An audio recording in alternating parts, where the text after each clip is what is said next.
Chapter 25. First Light. The first thing anyone saw was pain. Not their own. The sensors. The main hollow went from whiteout to jagged bands of too much data, radiation spikes, temperature spikes, field readings flashing from nonsense to, "Are you kidding me?" Then filters came down. Spectra settled. Numbers slotted themselves into ranges that existed. A point hung in the projection where the purge had been. Small compared to the scale of the map. Absolutely monstrous compared to anything else. Brilliant. The scientist let out a breath that was half laugh, half sob.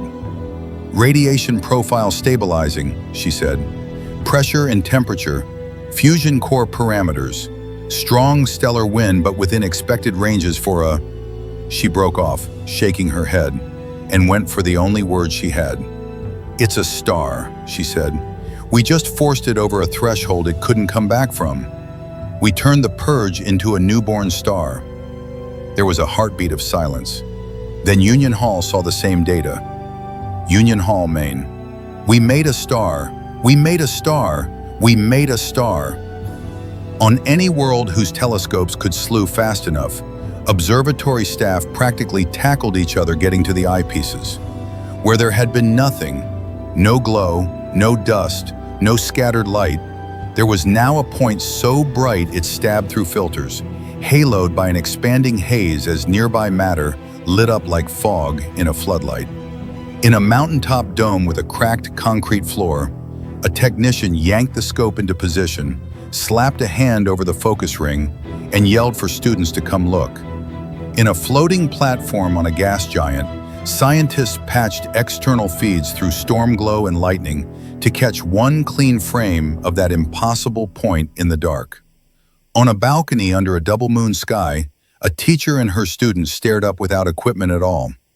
The new star was nothing but a pinprick in their local sky, faint but undeniably there. "Is that it?" the child whispered, fur along their cheeks shivering in the night air. "The thing that ate all those worlds?" "Yes," the teacher said softly. "And no." She put an arm around the small shoulders beside her. "That's what it became when we refused to let it keep eating." The child squinted harder, as if will alone might make the point brighter. "Did we beat it?" they asked. The question rippled across Union Hall in 100 forms. Rim Colony user: "Is it over?"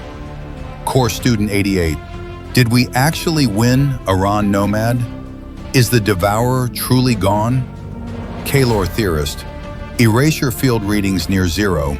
Whatever it is now, it isn't what it was." In the Earth Command Center, the scientist nodded vigorously, fingers flying. "Erasure signature is gone," she said. "Null topology is gone. It's radiating like a young, angry star, but it's radiating, not erasing. The field imprint is fading. It's done." Someone sagged into a chair. Someone else laughed. Someone else started crying so hard their shoulders shook. Hawthorne's shoulders dropped a centimeter, tension bleeding out of his stance. He didn't whoop. He didn't punch the air. He just stared at the tiny, brilliant point on the hollow and let out a breath that felt like it had been waiting 7 days to leave his lungs. "We stopped it," he said quietly. The words went everywhere. On Argus Station, a dozen dock workers cheered so loudly they embarrassed themselves and didn't care. Morgan Hale braced both hands on the rail and closed her eyes for a long, fierce moment. On Varus, Ina Tor sat down hard on a crate and laughed until she cried, her grandchildren swarming around her, Node still humming like a contented heart. On Iran's cliff, the Nomad elder lifted her face to the stars and whispered a word in the old language that meant something like, "Finally." On Soul Gate 3, no one said anything at first. Then someone started clapping. It spread, messy, arrhythmic, imperfect, as exhausted hands smacked together. Somewhere in the middle decks, a refugee kid with a Varen sunrise sketched on her bunk wall looked up, wiped snot on her sleeve, and whispered, "We hit it," like a promise. Union Hall flooded. OBS Post Delta. purge field is gone. Gone. Gone. Rim Minor 11. We punched the universe-sized monster and it stayed down. Vera refugee tag. For the worlds we lost, for the sun we lost, this is ours. Human Meme Lord 09. Newsflash. Galaxy bullies Void into being a small sun. In the council chamber, the hollow boards updated with the rest. Delegates who had spent their lives thinking in terms of borders and tariffs and protocol watched the iconography on their ceiling map change. A region marked as statistical anomaly flickering into a star-class designation. Some stared hollow-eyed. Some looked angry, threatened by anything that solved a problem they hadn't authorized. On the uppermost ring, Saren Talik watched without speaking. The light from the hollow reflected in his eyes, making the faint lines on his skin shimmer. His secret node still glowed on his desk back in his study. His hand, when he finally moved it from the railing, shook.